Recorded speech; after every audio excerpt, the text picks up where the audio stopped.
Bab 17, Hadiah 1 juta. Sosok Ele yang menarik terakreditasi untuk dietnya dan bukan genetikanya. Setiap kali dia makan dengan Ele, Jordan menyadari bahwa dia suka makan makanan yang tampaknya akan meningkatkan ukuran payudara, seperti pepaya. Jordan melihat sosok Ele yang sudah hampir sempurna dan berkata, "Kamu tidak perlu makan pepaya lagi, kan?" Ele segera menjadi marah dan berdiri untuk berjalan menuju Jordan. Dia kemudian berdiri diam, hampir menekan tubuhnya ke dekat Jordan. Ketika Jordan melihat ke atas, dia merasa seperti sedang melihat puncak gunung. Ele bertanya dengan marah, "Jordan, apa yang kamu maksud dengan itu barusan? Mengapa saya tidak perlu makan pepaya lagi?" Jordan adalah sepupu ipar Ele dan karenanya tidak bisa menyatakan hal-hal terlalu eksplisit. Jordan berkata, "Lupakan saja, anggap saja aku tidak mengatakan apa-apa. Aku akan membawakan sup untukmu. Kamu bisa meminumnya sendiri." Namun, bahkan setelah Jordan berinisiatif membawa sup ke Ele, Ele masih belum tenang. Dia berjalan ke meja Nyonya Tua Camden dan mengeluh.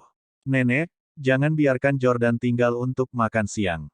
Dia bahkan tidak menyiapkan hadiah ulang tahun. Mengapa dia harus diizinkan makan di pesta ulang tahunmu? Dalam 3 tahun terakhir, Paman dan Bibi ingin menyingkirkan Jordan. Nenek, jika Anda tidak menahannya, bagaimana dia bisa tinggal di keluarga kami selama 3 tahun? Sungguh tidak tahu berterima kasih. Kita mungkin telah menganiaya dia, tapi setidaknya kita membiarkan dia tinggal di apartemen mewah dan mengendarai mobil mahal.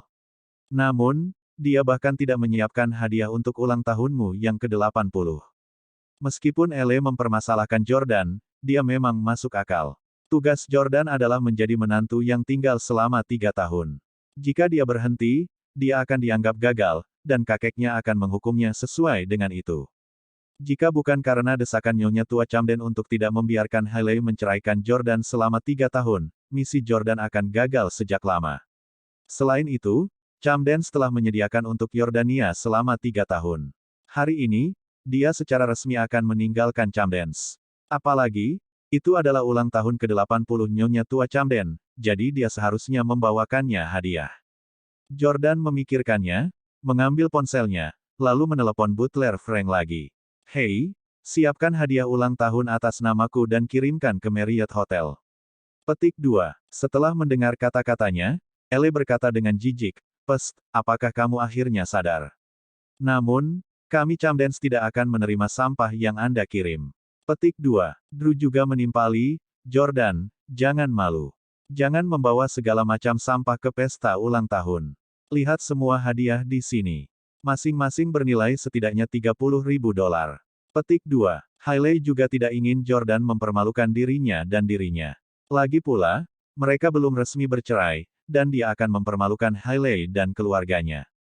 Hailey berkata, "Telepon dan kembalikan hadiahmu.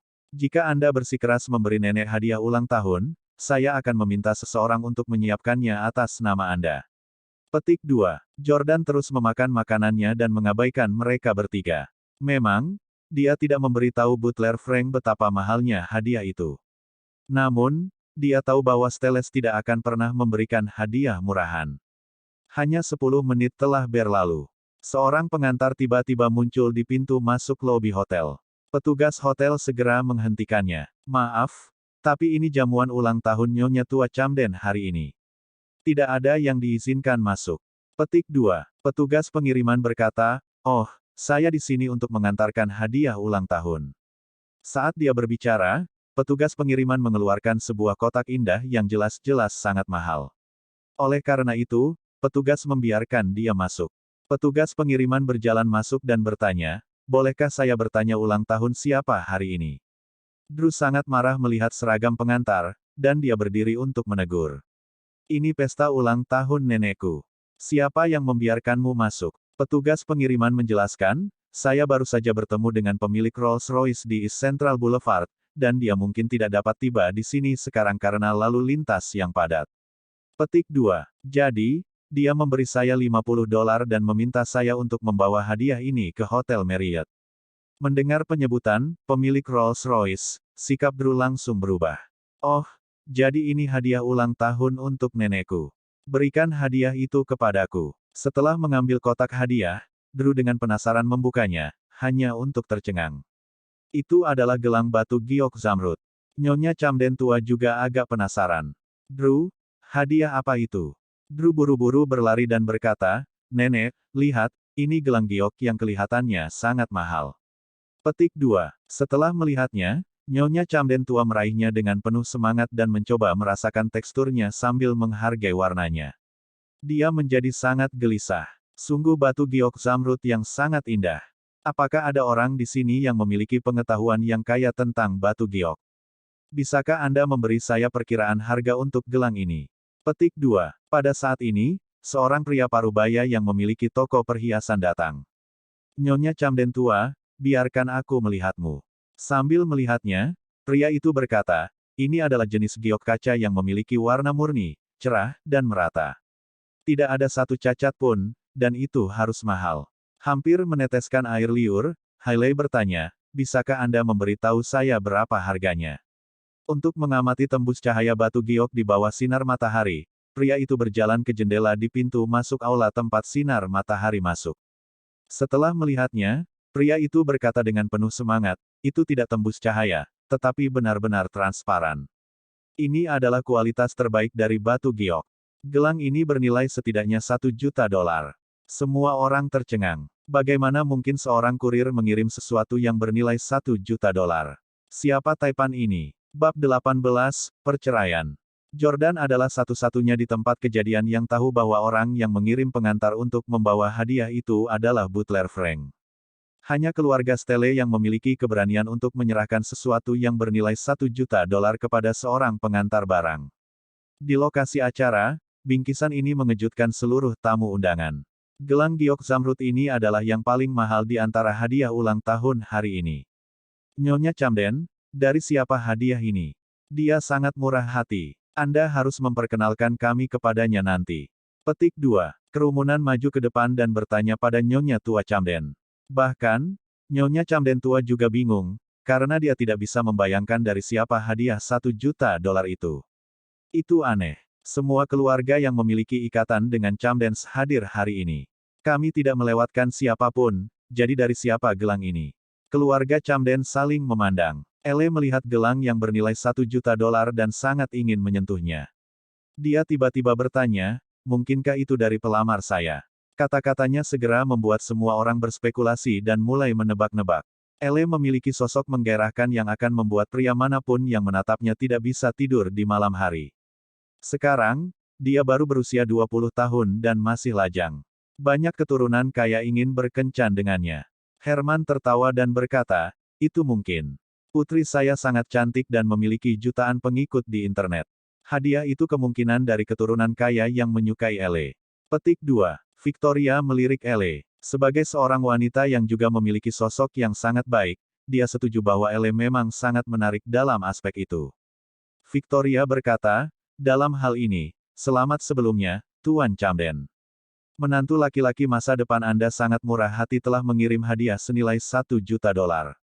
Petik 2. Herman berkata dengan gembira, Anda menyanjung saya, Nona Clarke. Hailey juga sangat sombong. Melihat Elle bisa menikah dengan pria kaya, Hailey menjadi iri. Dia juga menatap Jordan dengan kebencian di matanya. Jordan agak terdiam dengan Camdens. Dia jelas telah memanggil seseorang untuk mengirim hadiah di depan semua orang di sana. Namun, tidak ada yang mengira bahwa hadiah itu dari Yordania setelah tiba. Mereka lebih suka percaya bahwa itu dari pelamar Elle, yang pada akhirnya tidak masuk akal. Jordan meletakkan mangkuk dan peralatan makannya lalu bertanya kepada Hailey, Hailey, apakah kamu sudah selesai makan? Hailey memelototi Jordan dengan jijik sebelum bertanya, ya, sudah. Apa yang kamu inginkan? Jordan bangkit dari meja dan berkata, karena kita sudah makan dan aku sudah memberikan hadiahku, ayo pergi ke kantor pengacara untuk bercerai sekarang. Petik 2. Tunggu, apa yang kamu katakan? Anda sudah memberikan hadiahnya. Kapan kamu melakukannya? Hailey menanyai Jordan. Dia hanya merasa tidak puas dengan ketidakmampuan Jordan karena masalah hadiah karena bahkan pelamar Elle telah mengirim hadiah senilai $1 juta. Jordan setidaknya telah menjadi menantu Camdens selama 3 tahun, namun dia bahkan tidak menyiapkan hadiah. Jordan menunjuk ke gelang giok di tangan Nyonya Camden tua dan berkata, itu hadiahnya. Petik 2. Setelah mendengar kata-katanya, Herman menamparkan meja dengan marah dan berdiri. Yordania, Anda sangat tak tahu malu. Beraninya kau mengatakan bahwa gelang ini adalah hadiah darimu. Itu bernilai $1 juta, jumlah yang sangat besar yang tidak akan pernah bisa Anda peroleh dalam beberapa kehidupan. Elle juga sangat marah.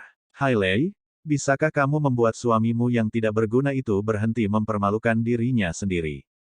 Ini jelas merupakan hadiah dari pelamarku. Drew mengejek, keluarga Anda yang terdiri dari 4 orang tidak memiliki kemampuan untuk mengirim hadiah ulang tahun yang layak, jadi Anda mengklaim hadiah orang lain sebagai milik Anda. Kau benar-benar memalukan bagi Camdens. Merasa canggung dan malu, Hailey menggonggong pada Jordan. Ayo cepat dan pergi ke kantor pengacara. Aku tidak ingin menjadi istrimu lagi, bahkan sedetik pun. Petik 2. Hailey mengambil tasnya dan berjalan menuju pintu. Hailey, biarkan aku mengirimmu. Tyler buru-buru mengejarnya, tampak agak gembira. Jordan berbalik dan berkata kepada Nyonya Tua Camden, selama 3 tahun terakhir, ada saat-saat baik dan buruk, tetapi bagaimanapun juga kami adalah keluarga. Gelang ini untukmu. Selamat ulang tahun. Ibu mertua Jordan, Sylvie, menegur dengan kesal, oke, cukup, hentikan aktingnya, cepatlah, dan tersesat. Berhenti membual. Petik 2. Drew menyentuh luka di wajahnya dan berkata dengan kesal, Jordan, setelah kamu bercerai, naik kereta dan segera pergi dari Orlando. Saya tidak ingin melihat Anda di Orlando lagi. Apakah Anda mendengar saya? Jordan terkekeh dan berkata, ini kebebasan saya untuk memutuskan apakah saya ingin meninggalkan Orlando atau tidak. Kamu tidak berhak ikut campur. Petik 2. Setelah mengatakan itu, Jordan juga berjalan keluar dari pintu. Tepat ketika dia keluar dari Hotel Marriott, sebuah BMW 7 series berhenti sementara jendela kursi penumpang diturunkan perlahan. Tyler dan Hailey ada di dalam mobil. Tyler berkata, Pang, Hailey bilang kamu tidak pantas duduk di BMW, jadi sebaiknya kamu naik sepeda umum. Kami akan menunggumu di depan kantor pengacara. Petik 2. Setelah mengatakan itu, Tyler menginjak pedal gas, dan BMW melesat dengan cepat. Jordan dengan santai memanggil taksi yang lewat dan mengikuti di belakang BMW. Mereka tiba di pintu masuk kantor pengacara, satu demi satu. Setibanya di kantor pengacara, mereka mengeluarkan buku catatan rumah tangga, akta nikah, dan surat cerai yang sudah mereka siapkan. Segera, mereka berdua selesai dengan prosedur perceraian. Kantor pengacara memberi mereka masing-masing akta cerai berwarna ungu. Secara resmi dinyatakan bahwa pernikahan mereka telah bubar.